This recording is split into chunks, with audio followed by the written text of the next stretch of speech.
చెప్పండి వర్గీకరణ పైన ఇప్పుడే పాట పాడిరు ఒకటి ఆ పాట ఒకసారి వినిపియండి అన్న తప్పకుండా ఖచ్చితంగా రాజ్యాంగబద్ధం ఎట్ల వర్గీకరణ ఇది రాజకీయ వ్యభిచారుల వక్రీకరణ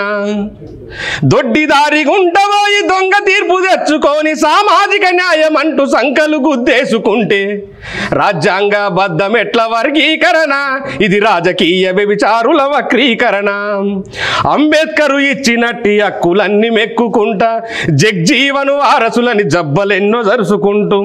మనువాదుల చెంతజేరి మాలలపై విషం జిమ్మి మందబలం ఉందనుకొని నోరును వారేస్తుండ్రు 30 ఏండ్ల పోరాటం చేసింది ఏముంది మాల మాదిగల మధ్యన సిచ్చు పెట్టి కూసుంది జాతిని తాకట్టు పెట్టి సీట్ల కొరకు ఓటు నమ్మి మనువాదుల కాళ్ళు మొక్కి మన మధ్యల సిచ్చు పెట్టే రాజ్యాంగబద్ధం ఎట్ల వర్గీకరణ ఇది రాజకీయ వ్యభిచారుల వక్రీకరణ